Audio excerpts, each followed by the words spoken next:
I think if Huawei pulled out, it'd be game over, wouldn't it? Hard to imagine it. Yeah, for me happening. If you lose the big three RAN vendors, it's it's the Mobile World Congress after all. It's not the Telecom World Congress, and I'd struggle to see how it could really go ahead in a way if Huawei backed out as well. And with the financial implications, you just sort of feel it would have to become digital. My prediction at the moment, if I want to predict what I think is going to happen.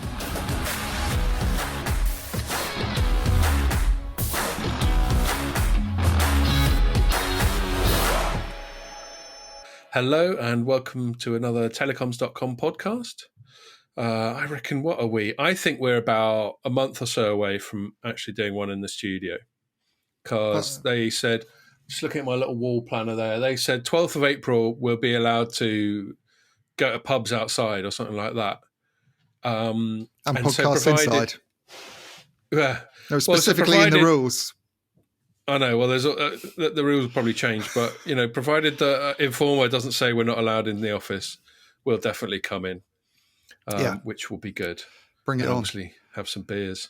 Yeah, I was sipping a bit of that Eagle Rare last night that we had the first time when Pierre brought it in for your birthday. What have I done? That is quality, Pierre. I honestly think that is the best bourbon that I've tried. Eagle Rare. It's so smooth, man. I'm glad. It's too smooth. It doesn't last very long. It's like an alcoholic milkshake. It's so smooth. So yes, you're right. It doesn't last very long. Anyway, what are we going to chat about this week? I think we're going to start by talking about Mobile World Congress because there's been a bit of drama with some big vendors pulling out this week. But at the time of recording, the show is still underway. So we'll just talk a little bit about that and I suppose our thoughts about the show and all that sort of thing. We're going to move on to good old Huawei because there's been a few bits and bobs going there. Ian, you covered their ongoing legal stuff to do with their CFO and daughter of the founder. And I've covered a few things regarding the usual stuff to do with Huawei, what they're banned from, what they're not, all that sort of thing. And then I think I'm going to finish with, I can't think of a more concise way of putting it than state subsidy, basically the practice of public sector channeling money into the private sector, obviously in this case in the area of tech and telecoms. And we can talk about some news associated with that and what we think of that as a general concept. Okay, so Mobile World Congress. So the big news was near the start of the week was Ericsson pulled out. And not only is that big news, Ericsson basically has the joint biggest stand. I don't know what the square footage is compared to Huawei's stand, but it's usually Ericsson and Huawei the only ones that have like half a hall. Yeah. Where you go there and... Nokia's is pretty big as well, isn't it? Yeah, but it's not the half a hall experience so much, is it? No, maybe not. But you still have that thing of going into Nokia World and little alleyways. And it's big, it's probably not quite as big, yeah. 2 years ago when I was there, I remember I wrote my main Mobile World Congress piece, sat in there. I think they actually did a good job of. It's only the press rooms. I don't know what it's like back in the good old days, but the press rooms these days are a bit shit, aren't they?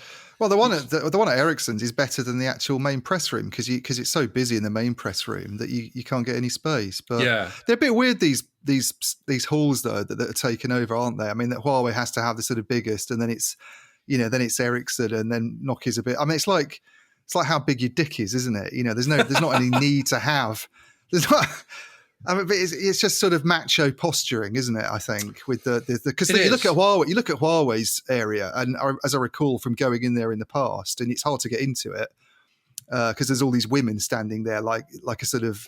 There's always the drama every year of the clipboard brigade going, no, you're not on the list. Exactly. And you're like, why every year? Because half the time we're going to Huawei stands. Yeah, you go into Ericsson's without any problems. Because we're doing like paid videos and stuff. You'd think we'd be on a list. It's not like we're just trying to get in and spy on them. And you always have to wait for someone to come out and guide you in. And then there's a lot of space. There's a lot of empty space I've noticed in Huawei's one, sort of before you get into that area where people can sit down and sort of have chats and order food and whatever. It seems a bit unnecessary. It's quite open space. Although the little bit of space I remember 2 years ago they gave to people who were there to sort of shoot commercial video and that sort of thing. That was a tiny little dive of a room. Anyway, here am I being the journalistic prima donna. We should be grateful they put on any room, but I bet like 20 years ago, the journalistic rooms there would have been a lot more overt bribery going on in there. That's what I'm basically saying. There's not enough bribery going on. There's no bribe of the week this week. I had to pay for my beer. So well coming to. I don't even have one. Yes. one might appear during the podcast if I'm lucky. Yeah.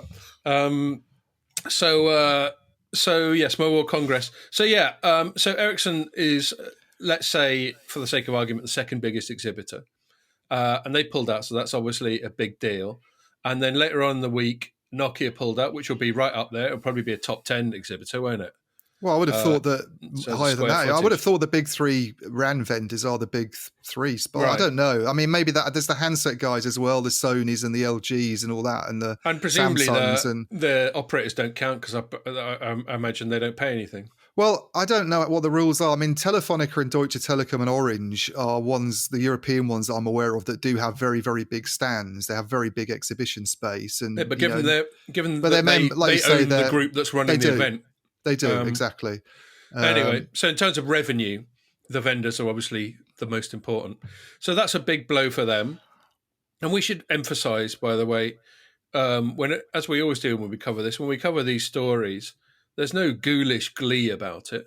I mean, you obviously cover it because you know it's a good story and you know people will read it, so we're doing our job. But I want Mobile World Congress to happen. That's a really good laugh. Granted, it nearly kills me each time I go there, but I largely have myself to blame for that, for late nights and all that sort of thing. But even if you're sensible, you know, the working day is a lot harder than our normal working day, isn't it? Lots of walking about. I don't normally enjoy it, I have to be honest with you. No? Although the last time I went, I did. I think 2019. Was it 2019? Yeah, it must have been. It's probably because you hang out with me more. I did hang out with you quite a bit, and I just remember having quite a good time. I sort of got the balance right between getting stuff done, I think, and not trying to overdo it. So getting a decent number of meetings and interviews, but not actually that many. I sort of stuck with 3 or 4. And if you're going to write it up, because then you can't write it up. I know there's these journalists who go and have 20 meetings in the day, and when can you possibly write anything if you've got that many meetings on? I did that one year. I remember when Tim Skinner was still here, I got us both down for about 10 meetings a day, and Tim was starting to give me looks. Going, you can't do anything. Yeah, you can't do anything. That's the problem. I think even if it goes above 5, I think it starts to get difficult to produce stories. I think. Yeah, because a meeting, you normally have to allocate about an hour slot for the meeting because there's all the pacing around.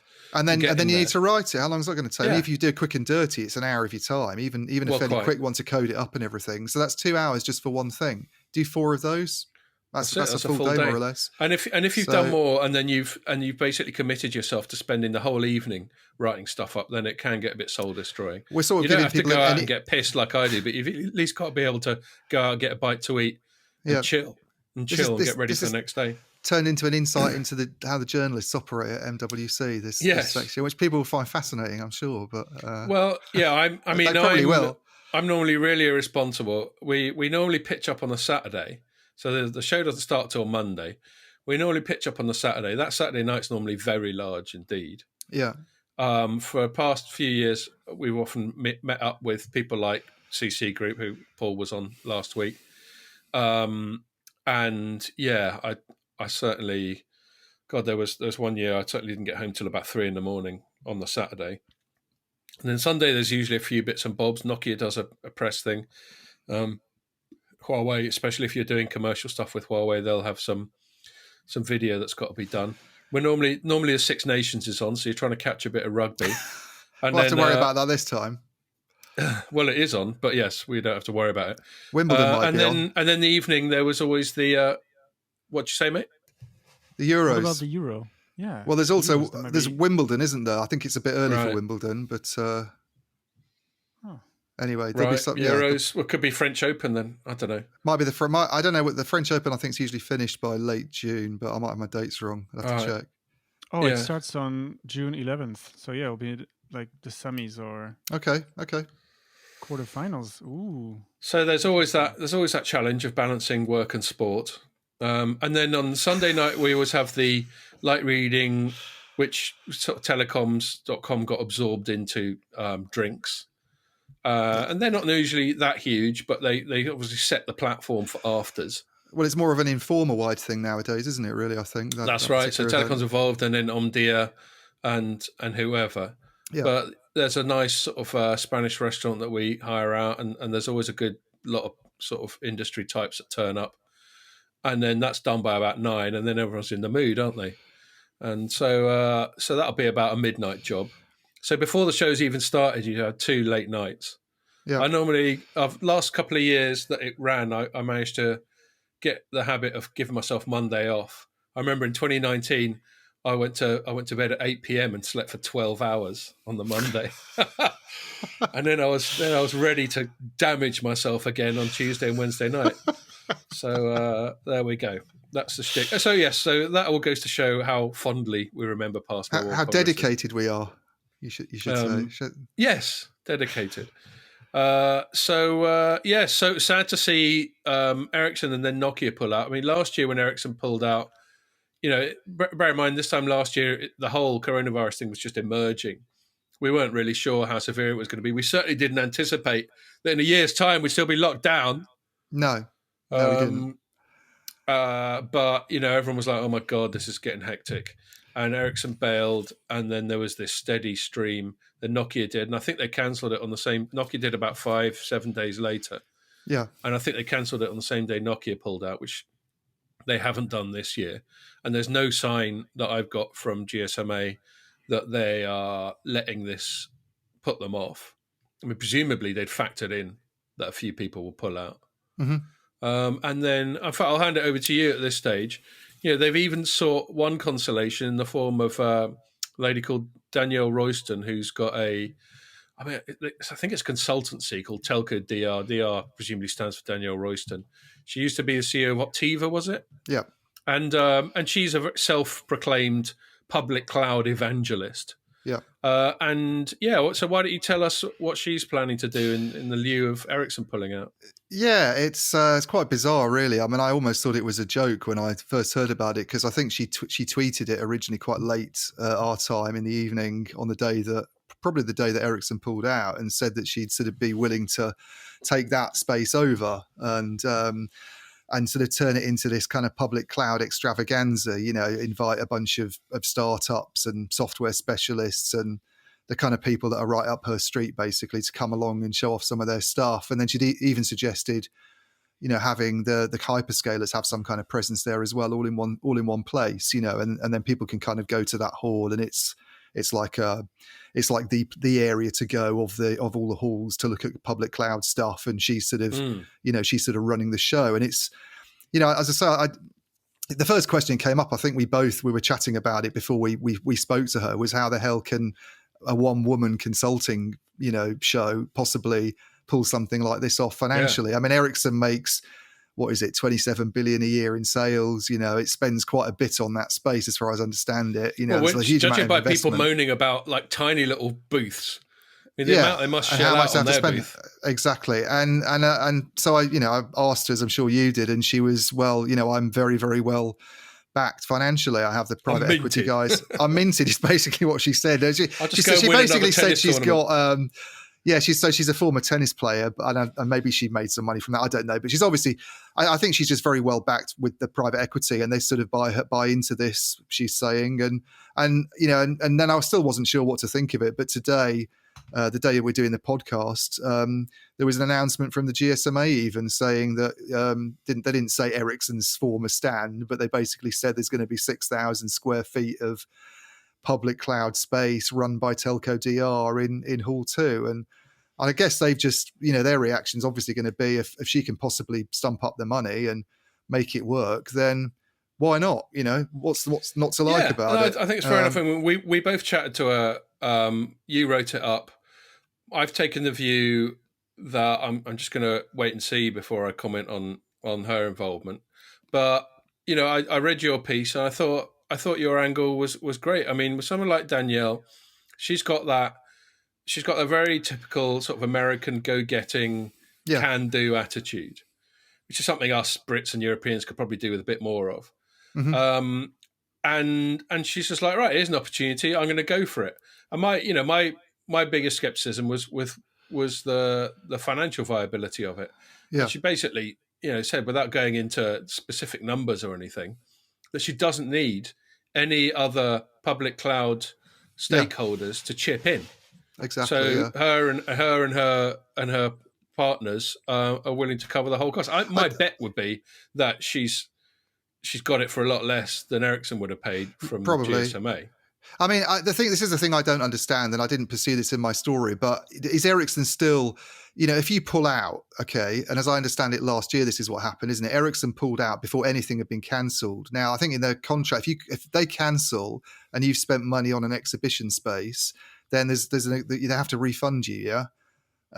If you pull out and there hasn't been cancelled, that's been built into any contracts that have been signed. So there was all this. There was all this last year about is Ericsson having to basically just take a hit, on its investment and on how much it's spent, and they were not willing to comment. I remember Ericsson last year. I remember asking them about it when they did their London pre-show that they weren't really prepared, but they kind of said, well, regardless of that, we still thought it was a sensible thing to do for health and safety reasons, and it just didn't make sense to go, etc., etc. But if the GSM, I don't know, but if the GSMA is still getting some money from them anyway, and then she's chipping in, if you see what I mean, for the space, then maybe they're doing great. I mean, the thing I find quite funny about it in a way is, we're on this pod a lot and we talk to people like her, and there's all this stuff about disruptors coming along and and overtaking the old guard instead of replacing them, and telcos slow and lumbering and overly cautious. And what's happened at MWC, we've got this sort of chance that we're not going to have two of the really big equipment vendors there, and in their place is going to be this sort of emporium of public cloud. It's quite symbolic. It's almost a metaphor. And Danielle, for what's going that was very on much part of her spiel on the subject, wasn't it? Right. Well, she's thought through the symbolism. She has. She's quite sort of. I like the fact that she's so upfront and plain spoken about things. When she was talking about the traditionalists, she's sort of saying they're cautious, they can afford to sit things out and come back, but I'm optimistic that public cloud startups are going to be much more confident about going. And I mean, I think that she's got a good point there, because I think the thing about Ericsson and Nokia, and I was thinking about this when I wrote a story on MWC withdrawals today, is that very big companies have a worry about corporate reputation, don't they, at the moment, especially in the age of Twitter and social media. Oh God, yes. And I've already noticed, in fact, I linked to it, there's a story that The Verge wrote about MWC running a super spreader event, a potential super spreader event. And now you've got to, if you're Ericsson or Nokia and you're looking at stuff like this, you're thinking, well, do we really want to go and take the chance that this does end up with some kind of surge in infections, and then maybe some of our employees get seriously ill, and we've got bad publicity in the Spanish press, and then there's insurance, it could really backfire. Exactly. So I can understand why these big corporations don't want to. And maybe if you're a startup and a small company, 5 people, you don't have some of these worries about going, no one's going to care, are they? If you're The Verge aren't going to bother whipping up hysteria about if you're from widget company A, then that no one's ever heard of, but you can go over and use some of Telco DR's floor space and make something of that. Then there's not the same kind of corporate reputation risks that an Ericsson or a Nokia faces. So I think she makes a really interesting point there about the sort of willingness to go. Yeah, I would. There's a long lead time. When I wrote up the Ericsson thing, I was going, I'm not sure whether they need to make a call so far in advance. And I had a couple of people in the comments go, well, actually, you do need to make a call this far in advance. And right. Okay. I mean, I don't know. I'm not an experienced person when it comes to, but I did speak to Interdigital. Interdigital. Yeah. So they've pulled out as well. Bailed, yeah. They've bailed, but I mean, they're much smaller. They're not. It's not like it's going to. They're a decent sized stand, man. We've done filming on their stand in the past, haven't we? And the guy I spoke to there, who I quoted, so he'd be happy to be mentioned, but Patrick Vanderwill is the sort of chief communications officer. He said that he's a good lad. He likes his metal as well. Yeah. But he said when you prepare for these events, it's several months' work, so you do sort of have to. I think you do have to sort of plan ahead quite a bit. And I think what happened last year was, as you say, it caught us all by surprise last year. So it was probably a bit more hurried and a bit more disruptive. I think this time round, they're looking at June and thinking, now's the time to make the decision. Yeah, well, I mean, that's clearly the way. And as you say, we don't really know exactly all the considerations that have to go in. But there's still a long lead time. And I guess the long and short of it is, if the GSMA rides this one out, if next week we're not writing stories about Huawei pulling out or Cisco or I don't know who else is a really big exhibitor, then maybe they're over worse of it. They could resize the whole thing. They can have a update the spreadsheet. I mean, I did. I mean, it was a lot more last year, you've got to remember. It wasn't just the big exhibitors. I mean, I think Keith Dyer at the Mobile Network did a very good job of sort of monitoring it in a spreadsheet. And we tried to do it. I don't think ours was quite as good as his, to sort of give him due credit. But there were a lot of smaller companies and mid-sized companies that came out as well.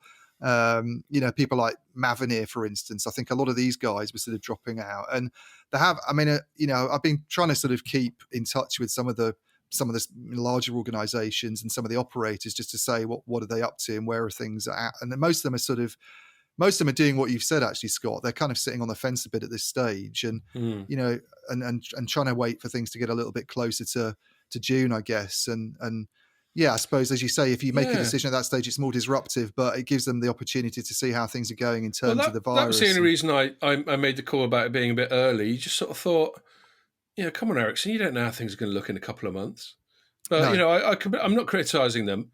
If it's just not viable for various logistical or financial or legal reasons. I think their statement on it's interesting, because they specifically called out vaccines in their press release on it, and they said vaccination programs are being rolled out around the world. Now, I think if that's the big thing for them, that they feel that people need to be vaccinated to do these shows, then they're probably looking at the data and thinking, well, where's Europe up to with its vaccines program, and where's it going to be in June? It's not going to be in a position to, where we can really have kind of travel that isn't risky. So if that's what they're basing it on, then maybe that's why they've felt they could take the decision at this stage. Actually, we should give you a shout out, actually, because the timing seemed particularly unfortunate, because it was just after GSMA had come out with this is all the shit we're going to do to make sure no one catches the plague while they're there. Yeah.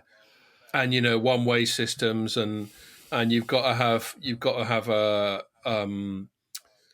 a negative test before you turn up, and all these sorts of things, and heat guns, and it's all a bit various people striding around in sort of biological warfare suits, staring at you, make sure you're not looking shifty.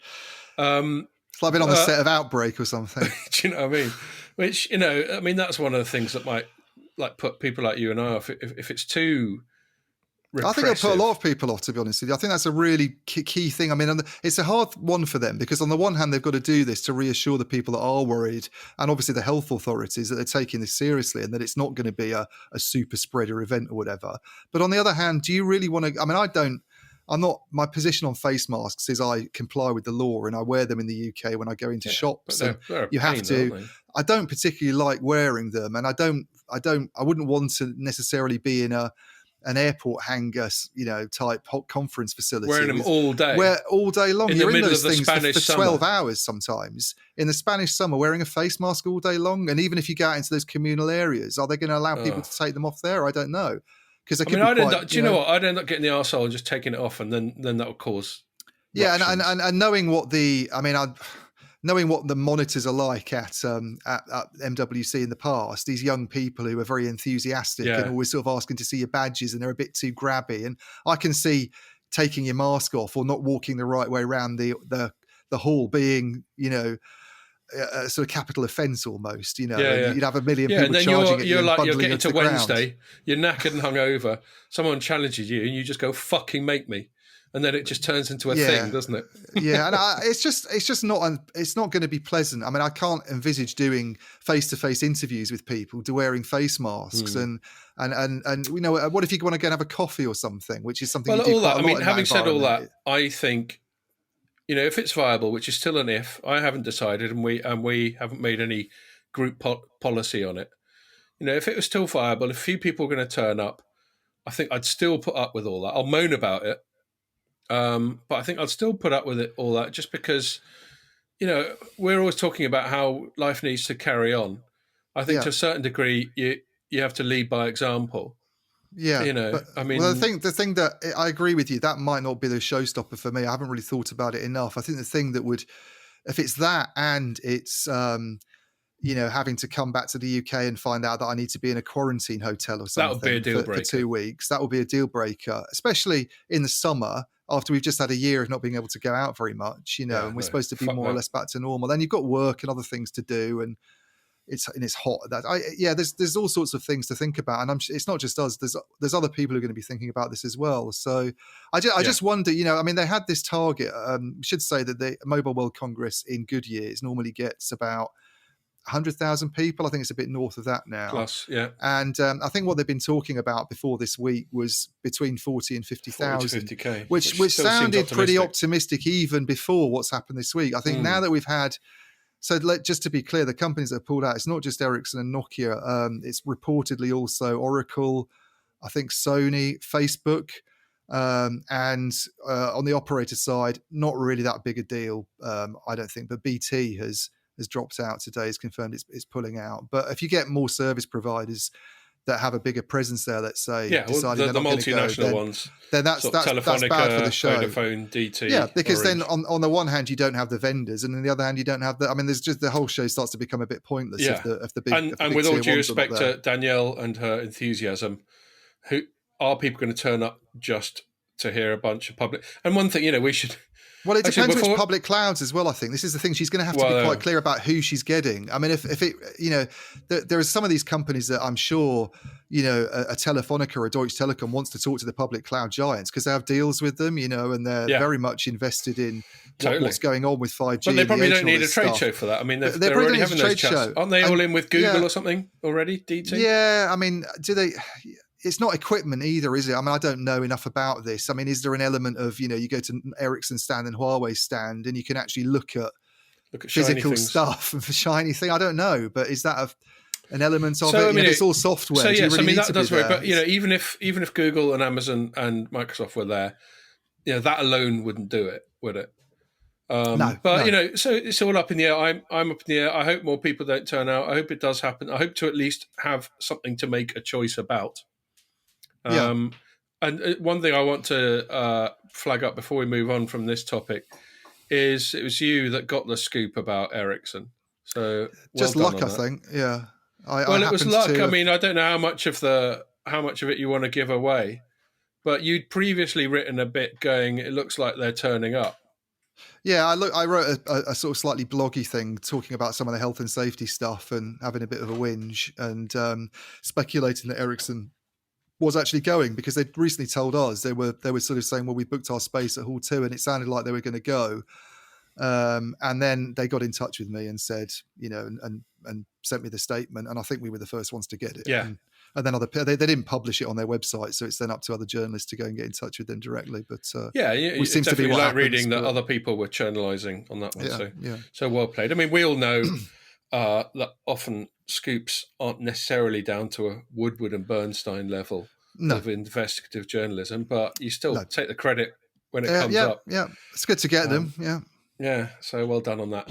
I mean, I think, and this is to sort of partly to set up a segue. I think if Huawei pulled out, it'd be game over, wouldn't it? Hard to imagine it. Yeah, for me happening. If you lose the big three RAN vendors, it's it's the Mobile World Congress after all. It's not the Telecom World Congress, and I'd struggle to see how it could really go ahead in a way if Huawei backed out as well. And with the financial implications, you just sort of feel it would have to become digital. My prediction at the moment, if I want to predict what I think is going to happen, I think it will go ahead as a physical show. I just think it's going to be really small scale. It's going to have a slightly eerie feeling about it. You'll end up with a lot of empty hall space, not that many people going. I think considerably less than the numbers that that the GSMA's been throwing around. And I just think it'll be, and it's sad. I'm not saying this to sort of gloat or anything like that. And I'd love it if it managed to get 40 to 50,000 people still. And if we didn't get any more people dropping out, then fantastic, and I hope we can go and be there. But my prediction is it's probably going to be just a few thousand and a lot of empty stands. So it ended up being closer to how their Shanghai event went. Yeah, I didn't really look into the Shanghai event, to be honest with you, and how it worked out. I think that's mainly just Chinese people turning up, but I think China, isn't too locked down at the moment, which is a whole different topic to discuss. But it's not too locked down, and so lots of Chinese people turning up physically in person, and then an amount of digital stuff. Yeah, and we know that digital isn't the same as physical, but I'm disinclined to be too. 2 years ago, if someone goes, "Do you want to come to a digital event?" I'll just go, "Fuck off! What's the point of that?" Yeah.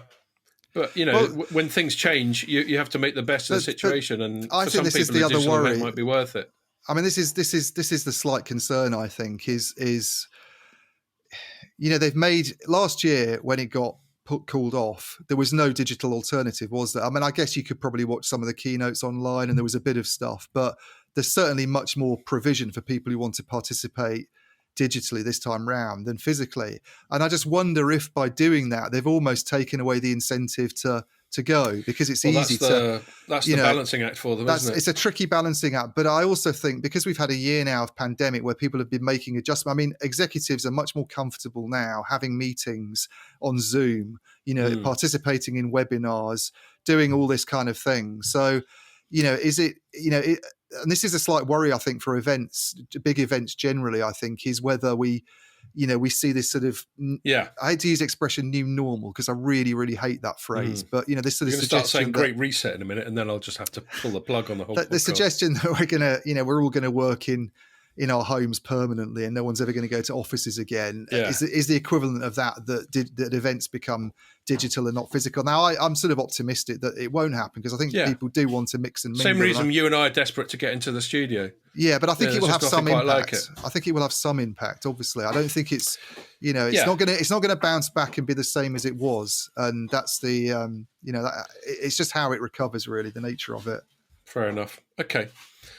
So yes, talking about Huawei, having set up the segue, Huawei, this week's been, I suppose it's just a sort of classic Huawei week in that most of the news concerns its arm wrestle with the US and how that's going.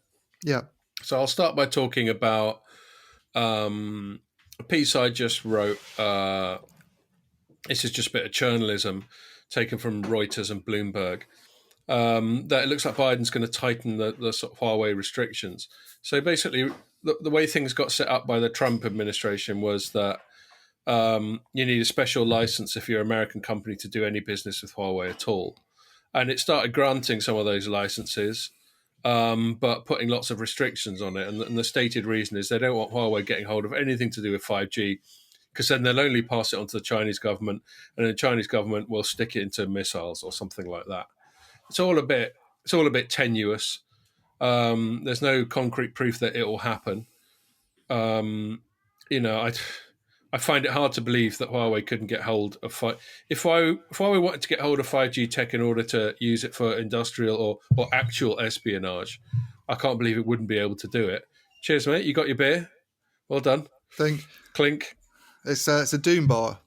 Ah, cool. I do quite like Doom, but I haven't had one for ages. So yeah, it's a good sort of middling ale, isn't it? Yeah. You know where you stand with a Doom bar. You do. And so basically they've decided to stick some more restrictions on. My assumption is the reason they do these things is partly symbolic, and that's the more interesting part. Everyone was wondering what Biden was going to do. Would he just reverse Trump stuff, which he's presumably done for a lot of domestic policies, or is he going to keep going with the Trump sort of quite aggressive towards China policy? And increasingly, it looks like it's the latter. There's some more strings attached to it, and then China. What is the tightening up exactly, Scott? Because I was aware of this story this morning, and I think one of our freelancers has covered it, but I'm unclear what he's done exactly. It's really vague, as these things always are. So companies will be further restricted from supplying items that can be used with 5G devices. So he's talking about handsets specifically here, rather than anything. No, well, that's the point. This is verbatim from the piece. And as I wrote further on, I said, if you think that sounds vague and open-ended, then you'd have a point. Legal due process was abandoned long ago when it comes to America's treatment of Huawei, and it reserves the right to act against it on the flimsiest of pretexts. So it's basically items that can be used with 5G devices. So the "can" is obviously an extremely hedging term.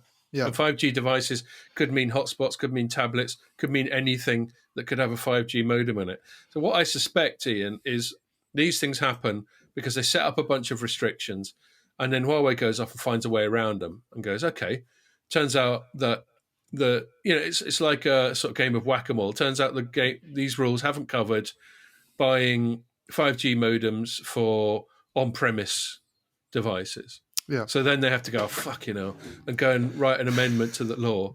And they'll do that, and then Huawei will find another thing. It turns out you can use it on 5G devices if they're stuck on a carrier pigeon's back or something like that. There'll always be this sort of toing and froing.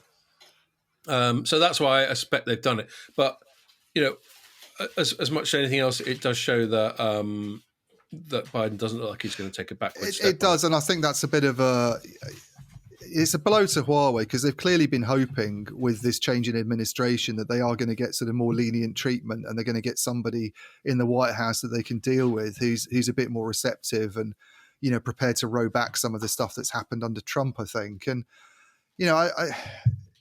the signs clearly aren't good. I mean, the thing I find interesting is just looking at the sort of business impact on Huawei, which is still quite hard to assess outside the handsets area. And I think you've written about this, Scott, more than I have, where we can see there's some pain they're feeling on the smartphone side in terms of what they're ordering and their position in the market.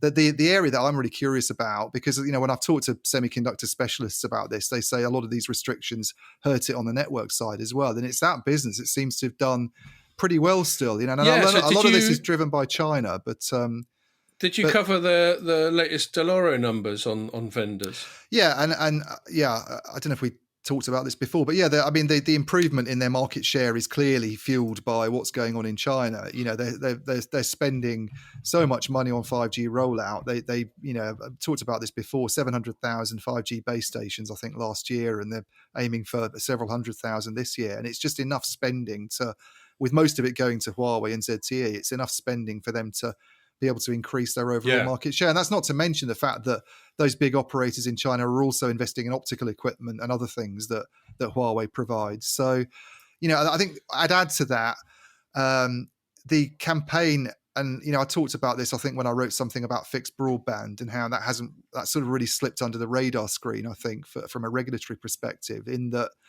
Huawei's had all these restrictions on 5G and its presence in the 5G market, but it can still, and it still does, sell a lot of optical equipment. It still sells a lot of fixed broadband products that get used throughout Europe and other countries, and there's not anywhere near the same level of scrutiny of that area. So it's only in 5G that it's hampered, and it's a relatively small number of countries that have actually got really, really for the time being, especially with China at the moment accounting for so much of the build out. I hold my hand up and say I remember being on podcasts before a few months ago and say that I thought it was game over almost for them in Europe, and it's actually turned out it's not fallen off as quickly as I thought it would. Germany's certainly not a done deal, is it? I suspected Germany might have there might be some big, because there's quite a lot of political pressure, I think, on Merkel to do something similar to what we'd seen happening in France, maybe, where they've said they won't renew licenses, and they do seem to not be keen to ban it.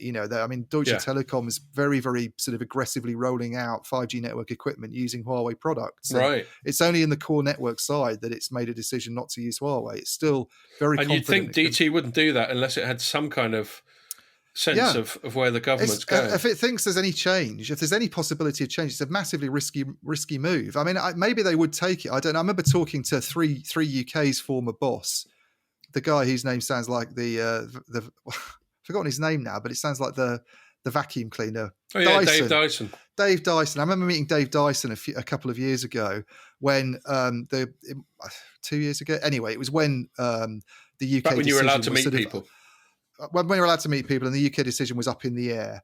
And they had a contract with Huawei. They just basically signed a 5G deal with Huawei to do radio, and weren't using it in the core. But he was very, very confident. I said to him then, what about the risks of the government coming along and banning it? And he said he thought it was worth the risk because they could, move ahead quickly and the products were good, and obviously didn't think it was a big chance of it happening because of what they'd done on the core network side. And then lo and behold, they get banned. So and he's not there anymore.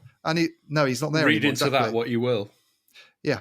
It's an interesting one, and it is a risky move by Deutsche Telekom, but maybe they've had some assurance. I don't know. And it's a really difficult decision for Germany because they have a huge trading relationship with China, and they sell a lot of cars, it's a lot of machine tools. Anything they do, it's worse. It's a worse situation for them almost than it is for.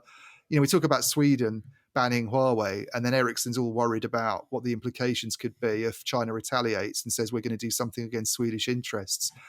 Germany's in a much more sort of vulnerable position, I think, because it does so much business with China. Yeah. And it's like maybe it's big. I don't know if it's its biggest trading partner, but probably the biggest outside. I'd love to know Europe. the total value of the market for sales of German cars in China. Yeah, we could probably look it up, but I wouldn't know it off the top of my head. But yeah, they sell a lot of stuff to China basically, and China could quite easily sort of say, well, we're not going to, we're going to impose restrictions and we're not going to allow you to do this, and it would really hurt the German economy. So that's what underlies all this, I think, really, on the German side. Totally. And so moving it back to the US side, there's also, there's parallel bits of aggression by the US against China. So there's these trade sanctions and restrictions and all that sort of thing. And then on top of that, they nicked the CFO, a lady called Meng something or other. Wang Zhu, although my pronunciation is not very good at Chinese names, but... Oh, that's all right, but at least you remembered it. Meg Wanzhou, who's not only the chief financial officer, but also the daughter of Ren Xiangfei. There we are. I'm catching up. I got that one off Wei. I've asked him to tell me how to pronounce that about 1 million times. Also her daughter, so it's pretty fucking personal. Yeah. And the reason they nicked her, this was like a couple of years ago, wasn't it? December 2018, yeah. Oh, right. So 3 years. Oh, okay, yeah. Two and a half nearly. Yeah. They got Canada to nick her because they wanted to extradite her. They want to extradite her because they reckoned that she was actively involved in getting around sanctions against Iran, i.e. enabling some sales to Iran that the US tried to ban. And so there's this massive extradition process going on from Canada. And you reported on a sort of phase of the legal proceedings. So why don't you tell us about that? Well, they had a call that I was on with the head of corporate communications, I think, or someone quite senior actually on the Canada team. He's obviously quite involved with the legal case. In fact, he's a former lawyer, used to work for McKinsey for a while as a consultant, obviously one of these guys with a big brain. And a big wallet if he was at McKinsey. A big wallet probably. And pretty smart bloke. But he sort of led the call with some journalists earlier this week. It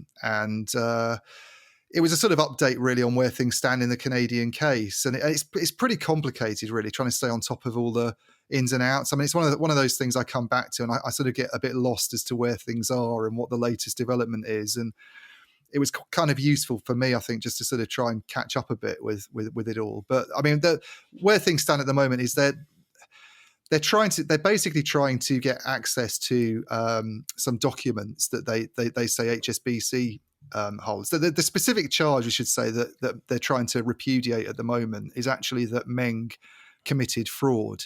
So what she's accused of doing is during a meeting with HSBC back in 2013, in August 2013, took place in Hong Kong at a restaurant. She gave this PowerPoint presentation, and HSBC is basically saying that it was misled over the nature of Huawei's relationship with a company called Skycom. And Skycom's, before all of this, a sort of little-known equipment maker. And the reason they're controversial is because they're kind of alleged in Reuters reports, that are very investigative and have sort of, gone around doing all the sort of hard work. Proper journalism. Reuters has basically said that Skycom, it sold equipment in Iran, and the equipment has included things like Hewlett-Packard servers and stuff like that. I think that's it, and that was the way. So it was complicit in helping get around sanctions. Yeah, but that's not the charge.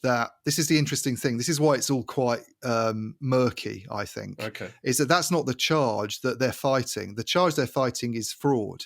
So what they're fighting is that she lied to HSBC in this meeting. Skycom had nothing to do with Huawei.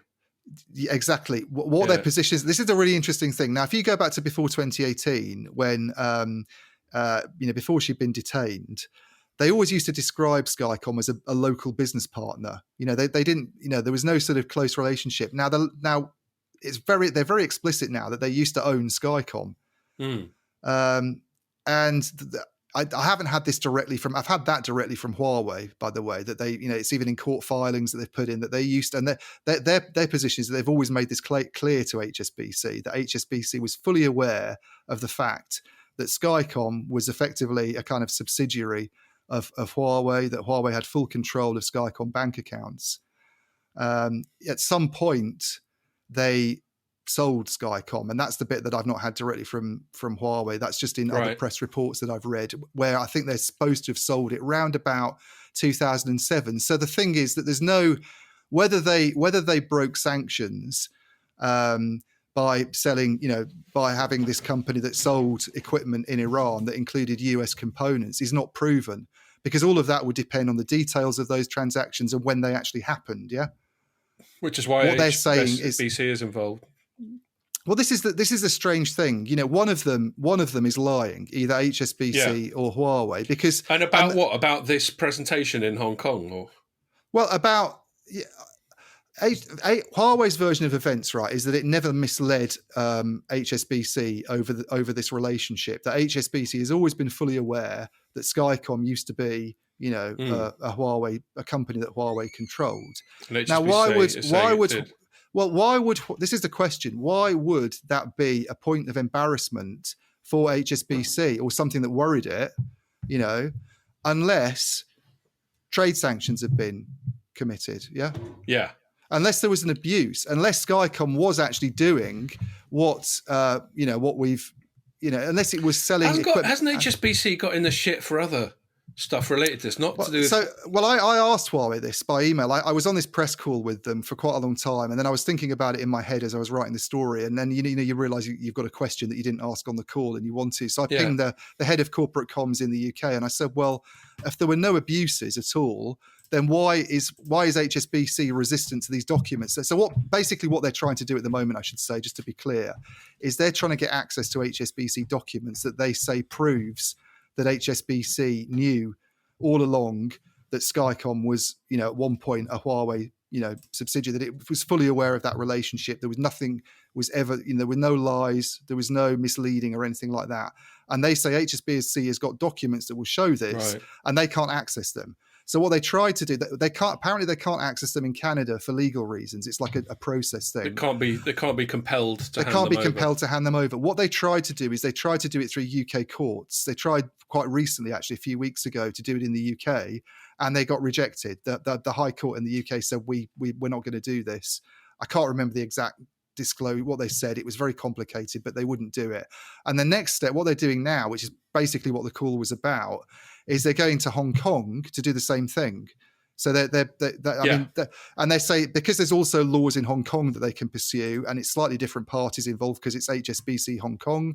And also, this is where the meeting allegedly took place and where a lot of the documents are actually stored. It kind of makes sense to do it in Hong Kong as well. Now, the suspicion is going to be that one of the reasons they do it in Hong Kong is because they're going to get a more favourable decision. Do we think Hong Kong is likely to have a more pro-Huawei? But this is the thing: position? if they do manage to sort of pick this document safe of HSBC's and get access to this stuff, it's going to be fascinating, because one of these companies is lying. Yeah.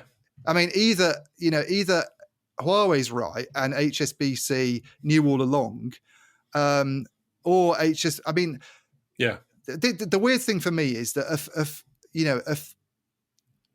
there were no abuses committed at all, i.e. if Huawei, when it owned Skycom, wasn't doing business in Iran where US components were being sold, which would be a breach of trade sanctions. If that's not the case, then why was HSBC ever worried about these documents falling into, so we have to assume that Skycom was facilitating the sale of some bits of kit that were embargo busting. Well, if HSBC was fully aware of the relationship and there was nothing wrong with the relationship, i.e. there were no trade abuses, then it doesn't make sense why HSBC is trying to cover it up. The only reason why HSBC when you say trying to cover it up, I mean, what they're doing is they're refusing to release... they've not provided them, have they? I mean, the only reason it could possibly be a case... I'm just being slightly pedantic. It doesn't necessarily mean they're trying to cover something up. I mean, it doesn't. But the whole point about this is that this, that what they've said they were misled. Yeah. HSBC has said they were misled over the relationship. So they're trying to cover their ass. So Huawei's saying the documents show they weren't misled. Yeah. And this is the thing I think I don't understand is if there were no abuses committed, then why would HSBC want to not have this come to light? Because it's a really interesting thing that one of them is obviously being untruthful, and HSBC's got some form. I just googled it. This is 11th December 2012. So this is a long time ago. On BBC, HSBC to pay $1.9 billion in US money laundering penalties. Yeah. Well, so that was the thing they got done for quite a while ago. This is the interesting thing. So when I asked Huawei this week, when I went to them with my late question, which was last night, actually, I mean, that won't make sense to people watching the podcast, but basically Thursday night, I pinged a question off to the head of comms and I said, if no abuses were committed, then why would HSBC not want these documents to be seen? And he said, I'm going to have to go back to, I think I know the answer, but I'm going to have to go back to Canada and get it for you. And I haven't heard from them.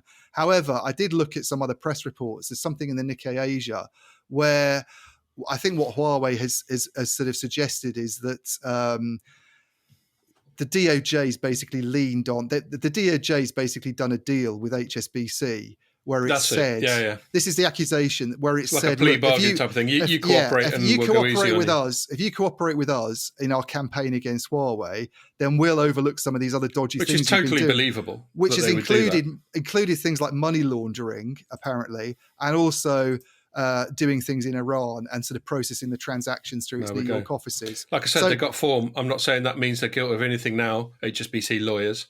I'm just pointing out that in 2012, they got in a lot of trouble for taking the piss. But the case it's a fascinating case because there's obviously so many different facets to it. And at the heart of it is this, this relationship between Huawei and Skycom. I think this is the thing. This is the key thing really is what was going on and what did HSBC know? And if those documents do, I mean, there's a chance that, I don't know, there's a chance the Hong Kong court says HSBC has to provide these documents and then they turn out not to be conclusive. I don't know. But Huawei obviously thinks they do, doesn't it? I mean, it's going after this pretty vigorously. And apparently the other interesting thing is the Canadian court has said there's an air of reality to some of the stuff they're saying about this. So they, we like to come along and sort of, I think the Western media is very critical of Huawei sometimes, about its actions. And there's a perception that they're, there's a kind of guilty before they've even had the court case. Same applies to China in general. Yeah. That's something you and I try very hard to remain objective about. It. We'll call it out when it's obvious, but I'm not going to have a default distrust But there's an assumption that China. they did what they're accused of doing, that they basically have been doing dodgy work in Iran. Because they're just a bit dodgy, aren't they? And yet this thing, it's a lot more interesting than it seems. And the HSBC involvement in this is quite murky. This could be embarrassing for HSBC. We just don't know. But embarrassing at the very least. Okay. Well, that's cool. I've got one other little Huawei thing to point out before we move on from this, which is a story that Mary wrote up for Telecoms.com, that in India, it looks like they're effectively blocking Chinese vendors from their market officially. So they've got this National Cybersecurity Coordinator, NCSC, a bit like what we've got in the UK. And they've basically set up a new rule that says the NCSC is going to designate people trusted vendors. And if you're not trusted, you need special permission to use them. And I think we can safely assume that the not trusted ones are Huawei and ZTE. I'm trying to remember whether that's explicitly said or not. It's quite interesting because we've just got a story up on our site today, actually, from our Indian freelancer Gagandeep about a deal that Bharti Airtel has just done with Huawei in India. Oh, right. Okay, that kind of gets in the way of that then. Well, I don't know if it does, Scott, because is the campaign that Mary's referring to a sort of 5G focused, I'm guessing, perhaps. I mean, this deal that Bharti's apparently done is something to do with national long distance network expansion. So it could be a case of a similar thing that you get, as I was just talking about, in Europe and other parts of the world where they're banned from 5G, but everybody's sort of turned a blind eye to what's happening on the on the optical and on the fixed network and the transport side of things. Yeah, I mean, it looks domestic. To quote verbatim from what Mary wrote, that the wording of the documents is a little complex, which I can imagine. But essentially, the government is setting up a scheme whereby operators are only permitted to deploy trusted products from trusted sources. An NCSC a coordinator will determine which categories of equipment are subject to the new rules. So it's not all set in stone, but they seem to be laying the groundwork for very similar kinds of vendor-specific restrictions as we've seen in the UK, US, etc. Anyway, so that's just one. I mean, I'm not at all surprised. India's been tilting in a more hostile way against China for a little while. As we've spoken about on the pod, every now and then their lads like to club each other in the Himalayas, which doesn't help. Quite literally, yeah. Yes, quite literally. And India's been banning Chinese apps. So, I don't think you could call India a US ally in the same way as you would South Korea or Japan or Taiwan. But, obviously India was a former British colony. There's still a lot more Western influence in India than in, say, China. It's a democracy. And I think while they haven't picked a team, they seem to not have a lot of time for China right now for their own reasons, not necessarily in the same way we do, which seems to be largely to placate the Americans. I think they got their own reasons, which is fair enough because they're the two local geopolitical powers and they're the two most populous countries in the world. So, so that doesn't look like good news for Huawei and ZTE either. But I mean, I don't think it's a surprise, and I'm not sure how much of that market they've got already. Yeah, me neither. Okay, so and it's not really a strong segue, but it is in the same area. The last thing I want to talk about is state subsidies. So what we've spoken about a lot is state sanctions, and then the flip side of that coin is state subsidies. So the common thread is the state getting involved in business, which has basically been the common thread of everything we've spoken about for about the last couple of years, isn't it? Yeah. Certainly in the area of Huawei. And so there's a couple of stories there. I'll say one that I just wrote today and get it out of the way, and then the other one which we might discuss at greater length. What I wrote about today, there's this scheme in the UK for rural network sharing. Let me just remind myself precisely what we call it. Oh no, it's gone. No, that's because I'm looking at the wrong story. Duh. There's two UK stories next to each other. Let's talk about the other one then. And I clicked on the wrong one. And I was just sitting there. So, Shared Rural Network Program.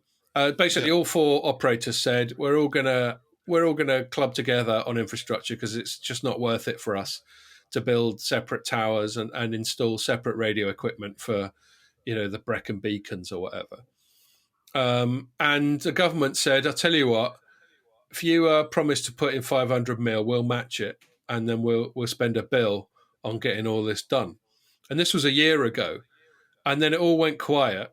And then just today, they've announced that they've come up with this thing called a transparency commitment. And I sort of thought I wasn't going to cover it. I thought, who fucking cares? This is just some bureaucratic bit of box ticking. But the reason they need to come up with a transparency commitment is because of the Brexit trade deal with Europe. So they've got to be able to they've got to publish what they're doing. Anytime there's state subsidy, which is what this is, I mean, they're chucking £500 million at these mobile operators to do this. Anytime there's a state subsidy, you have to kind of justify it, because if we do too much state subsidy, that will presumably transgress on the rules of trade agreement and lead to more argy-bargy with Europe. Yeah. So I think that's fair enough. I mean, there's a part of me, there's the sort of Europe bashing part of me that says, why did we bother with Brexit if we've still got to get Europe's permission for shit? But obviously that's a very oversimplistic and binary way of looking at it. Any trade agreement has strings attached to it. And one of the big strings attached to it, even WTO trade agreements, is that as a country, you don't overdo it when it comes to the state subsidies. I think this is one that China, I don't have evidence to hand, but where China's clearly transgressed when it was embraced to the WTO bosom. It's taken the piss a fair bit when it comes to state subsidies and currency manipulation and that sort of thing. But the reason you don't want too much in the way of state subsidies is, let's say The UK has got a widget maker. France has got a widget maker. But the UK widget maker has tons of public money being chucked at it. It is a competitive advantage. And that's sort of skewing the free market. So they publish things to say, look, Europe, we're doing all that. I bet Europe has a look at it and picks holes in it, because ever since the start of the year, Europe's been fairly dickish. The most obvious clearly example, on the vaccines. Yeah, is the vaccines, where they just completely let themselves down, an utter loss of all decorum and rationality. They dropped the ball on that one massively. They did. And they just revealed what skeptics like me, this is a funny thing, I nearly always get flamed when I have a pop at Europe in the comments. And I've admitted my bias many times, but that doesn't mean I'm wrong. And, and then you got people like me going on about it, and then they do behave in that way. And you're like, see? Anyway, so they might not. Maybe they've moved on. Maybe they've grown up, and they'll go, yeah, fair enough. Thanks for letting us know. That all looks cool. Because every day, if you ever go on the European Commission press site, every day they've approved some state subsidy or other. I mean, they're doing it all the time in Europe. It's not like all state subsidies are out the window. And obviously there's a whole weird little chess game that countries play with each other regarding what they can get away with. Well, I find the whole nature of it a bit. It's such a grey area, though, isn't it, Scott? Because we've got talk now of we've all basically shut down our economies, or parts of our economies, for almost a year, and driven some businesses to the edge. And there's going to have to be. I mean, I think we've seen the Americans this week announcing a huge stimulus plan, haven't they? And Europe's got its sort of recovery fund that's planned to spend billions of euros on on sort of getting the economy back in shape, and it includes a lot of injecting money into businesses, doesn't it? It's it's not the money's. I mean, we've even seen this with Open RAN when we've talked about it. The big operators are sort of clubbing together and saying, we think some of the money that Europe's providing for COVID recovery should go on Open RAN technologies. And so there's all this chucking about public money. It's going to go into companies. If you put, I mean, it doesn't just go into a technology that sort of floats around and does its own thing. It's something that somebody owns and somebody's running. I mean, it's either going to be publicly owned, or it's got to be a startup or something that is in the end commercial. So there's just this big grey area, isn't there? I think with subsidies and I've got what's a funny thing, and what's not. Talking about people flaming me when I take a piss out of Europe, one's just come through in my inbox as we're doing this podcast. So my headline was UK government forced to jump through EU hoops over Notspot initiative, which is true. But I then go on to say in the body of it that it's fair enough, a deal's a deal. We've got to stick by our part of it. But that hasn't stopped one lad. I haven't approved this thing, but I will, and then I'll give him some lip in return. So.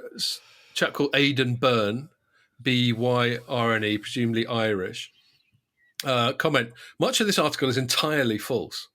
The decision to leave was the UK's. So there's sort of Ramona butthurt coming through on this.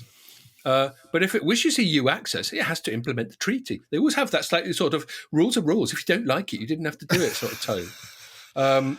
You should do that voice more often when you're doing Ramonas, I think. It's always a slightly hall monitor-ish, naggy, pedantic tone, isn't it? He goes, which remember, it negotiated and accepted. Not only that, if the UK got into any other trade agreements, similar agreements, blah, blah, blah, blah, this is no different. Furthermore, this is where they always get a little ad hominem in at the end as well. Furthermore, the answer to this already lies in what the EU-UK deal says and does not say, full stop. The author presents a prejudicial, badly informed and poorly researched post. Love it.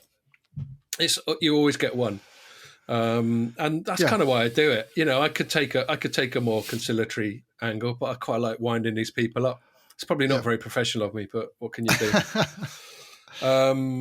So yes. But I actually think, fair enough, we do have to jump through those hoops. Yeah. It remains to be seen whether Europe decides to be a dick now that we've done our bit. So the other thing is, I always take the piss out of the EU and how glacially it moves, how slow. And so we want to get on with this build out.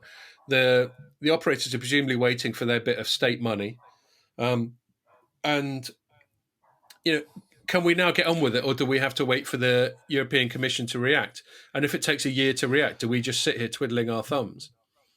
Well, exactly. So that's a big consideration. Answer that one, Aidan. So yes, and then the other state subsidy thing is this. I'm just going to click up the story. This is the digital decade thing. Yeah. Yeah. Well, why don't you take it over? So it's talking about the EU wanting to be 20% of semiconductors and stuff. Yeah, I mean that's the bit I took away from it. Really, I didn't cover this. We had a freelancer cover it, and I didn't read the whole document, but I did look at it quickly. And the bit that leapt out at me was the stuff about semiconductors. Where I think you just said it, they want to double production. I think they're currently responsible for something like 10% of the world's semiconductor production. Surprised it's even that high. There we go. They want it to be up to 20% by 2030, which is quite an ambitious objective. I mean, I find this really interesting because we've got this, these sort of semiconductor wars going on at the moment, I think, almost. And we've also got a shortage situation for all sorts of reasons, partly to do with water shortages, as I understand it, in Taiwan. Right, yes. Which you need for production. I don't know the details. Yeah, but that's apparently one of the main reasons. I see you cover that on Light Reading. That's ringing a bell. Well, we had a freelancer cover it, so but I find the semiconductor thing's really interesting because we've talked about this before, but so much of it is driven out of Asia, and when it comes to we talk about the companies that are in the semiconductor space and who's got the best chips. And actually, a lot of these companies don't make their own chips, do they? There's a huge number of companies in the design game coming out with, with whizzy new designs that you can use in your phones and that go into base stations and that go into all sorts of places. But when it comes to actual manufacturers, people with their own fabs, as they call them, there's very, very few. And increasingly, it's been driven now by TSMC in Taiwan, I think is the big one that's sort of regarded as the market leader, and Samsung's the other, and then I think you have, to a lesser extent, but obviously for geopolitical reasons wouldn't really be something that a lot of companies would use anyway, is SMIC in China, and another one's Global Foundries. But I think, you've written about them before, Scott. They've sort of had problems in terms of measuring up. Funnily enough, there's a European angle with Global Foundries, because I actually visited their fab in previous life when I wrote for a website called Hexus. I got invited to the Global Foundries fab in Dresden, and it used to be owned by AMD, which is the big sort of PC semiconductor chip rival to Intel. And AMD decided to sort of divest its fab side, and it got set. And this company called Global Foundries got set up. A lot of it was Dubai money. There were big sovereign wealth funds. They've all just got all this oil cash, and they're just looking for somewhere to do it. And they set up these big sovereign funds, and so they chucked a bunch of money at it, and obviously it needs a really patient capital, this sort of thing. I don't think they expect it to have to be quite as patient as they have, because to the best of my knowledge, Global Foundry still hasn't turned into the rival to TSMC that I presume they wanted it to be. And but they're not alone. Intel's had all sorts of problems. The real problem is these, every year or two, there's Moore's law. I don't know to what extent Moore's law strictly applies now, but it basically says that the size of the gate in a transistor in a bit of silicon gets smaller. It always gets smaller. It's a silicon geometry process, isn't it? Yeah, exactly. So they talk about nanometers, and they talk about nanometer processes, and that's specifically referring to the size of a gate of a single transistor, of which there are millions and billions. And it's the size of a transistor, to simplify it. And the smaller the transistor, the more of them you can cram into a space, and the more processing you can do, basically.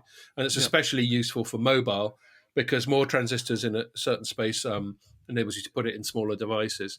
Also helps with the heat profile. If you've got more transistors, you can have the same amount of processing, but using lesser amount of power and heat. So there's all sorts of virtues and benefits that come from having smaller transistors. And we're getting so small now that you get things like electron leakage. They're so small that electrons can slip between the atoms in them, because they're just so minute. Nanometer is however like a billionth of a meter or something like that.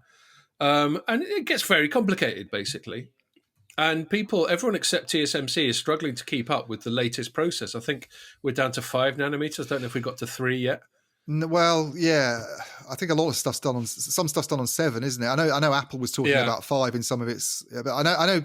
I mean, one of the reasons why the the US sort of campaign against Huawei's caused such problems, as I understand it, is that a lot of their stuff was made by TSMC. A lot of the chips that HiSilicon designs are actually made by TSMC and then shipped back to Huawei, and the silicon geometry processes that they have, they're sort of on 7 nanometers, and it's something that we talk about them using SMIC as an alternative, and the experts I've talked to just say, well, SMIC just isn't quite there, and it's going to take it a few years to catch up. So this stuff that Joe Biden that Donald Trump started and that Joe Biden's continuing is. It's just a massive blow to an organization simply by cutting it off from that one company. And I think this is where I think it's really quite worrying, because you look at where this could go with technology being so important these days and semiconductors being so critical. You think about where Taiwan is in the world and how it's always been a bit of a flashpoint anyway with the relationship with China. Imagine if China was to invade Taiwan at some point in the future and seize control of TSMC's production facilities and impose an embargo on shipments outside China. It would be, to me, it would seem like it's probably going to be the equivalent of a solar flare or something, in terms of its impact on Western economies because of the knock-on effect on electronics. So this is where I struggle to sort of reconcile my dislike of big state subsidies and pumping money into companies with a desire to have some kind of technology security, should we say. And I think this is one area where maybe I'm sympathetic towards Europe having this ambition. And I think about the UK as well, now that we're actually outside the EU, and I've talked to people in the UK about this who are sort of on the government side to some extent, or advising the government, and it's a concern here as well, apparently. What we do in terms of, we deal with Open RAN and Ericsson and Nokia, and there's worries there about an oligopoly and how limited, your options are. But what's happening in the semiconductors, which is the root of all of this, let's be honest, it can be quite scary when you start thinking about it. Yeah, well, we've spoken about it on the pod before, the global chip shortage. And maybe that's focused political minds. When you start running out of chips, you stop being able to produce cars. Yeah, exactly. All sorts of things. The way the world is now, nearly everything's got a fucking chip in it. So you run out of chips, you run out of a lot of stuff. And maybe, this shortage has brought it to everyone's attention. And, all of this, long and short of it, is it's going to accelerate the process of balkanization and of having multiple parallel ecosystems all existing, which, in some ways... So the upsides of it, obviously, you got supply security. We can't have a situation. I just looked up 5 nanometer process, by the way, and only TSMC and Samsung are doing it right now. Right. So you got Taiwan, which China wants to own and thinks it does own. And you've got South Korea, which is right next to North Korea, and, basically surrounded by China. Yeah. And that's where all the 5 nanometer action is in the world. If China got militarily belligerent, we'd be fucked for chips, is the long and short of it. So, yes, of course, it's worth chucking public money helping TSMC in Dresden get up to speed, helping Intel get up to speed in the US, helping TSMC. There's been, I've written about it before, there's loads of money, incentives being given to TSMC to build some fabs in the US and all that sort of thing. Well, this is the interesting thing. Do you do it by, that's the thing, isn't it? You could do it by asking these big chip companies that already have the processes and the investments and the revenues to come along and open a chip shop in your own backyard and you get the money that way. Or do you try and do something, that's German owned, let's say, that's in Dresden or Frankfurt or wherever it Sometimes might be. you've got to move past that and you've got to say, look, we're great at cars, we're great at industrial machinery, we're great at sausages, but we're it's not the location so that's important. Chips. Yeah, I think it's the location that's important in this instance, not because who it owns is the that, IP. As you were saying, it's that proximity of Taiwan to China and the sort of risks that it's always faced from an aggressive China. We're seeing what's going on with, imagine if it was Hong Kong that actually had the foundries. And the state of Hong Kong right now. They've just passed some new law that basically says, we've got a democracy, but you can only run for election if we approve you. Yeah. Oh, nice. Exactly. So, that's properly dodge. And fair enough. And in fact, I'll wrap it up here unless you've got anything else to say, because we're sort of at time anyway. I couldn't help notice the coincidence. Actually, fair play to producer Pierre on this, because he brought it to my attention that Apple's chucking $1 billion at a bunch of chip development of its own in Munich, I think, or in Bavaria somewhere. And that happened on the same day that Europe announced this big sort of bid to try and I thought, well, that can't be a coincidence. Yeah. I had someone on Twitter, actually, not on the forum, someone on Twitter retweet it and go, actually, it was a coincidence. And I was like, no, I'm still not I guess convinced. That would not be a foundry. Yeah, that would just be a sort of shop. This is development. This is IP rather than physical manufacturing. Oh, it's IP. It's not a fab or a foundry. No, it's chip design. So Apple's really good at chip design. They bought a company called PA Semi about 5 or 10 years ago. They obviously designed their own A series chips for their devices. So they're good at chip design, but no one's suggesting Apple's about to create a fab. I don't think it's the design thing that's necessarily the worry, is it? Really, it's the actual. There are quite a lot of designers, but we do need the actual the factories themselves that make this stuff. Like, for me, it seems to be the area where the real risk exists. Maybe, but I imagine it broadly fits into the EU agenda to have Apple doubling down on its. Yeah, they won't complain about it as long as it pays its taxes.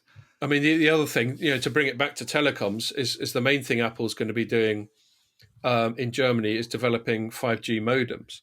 So Apple is desperate to get shot of Qualcomm, which it hates, but it just got its arse handed to it in litigation a couple of years ago. So they're forced to use Qualcomm 5G modems in iPhones, and so they really want to get good at making modems themselves. So anyway, okay, look. We will wrap it up there, as we've overrun, and Pierre's got to go soon, I just seen.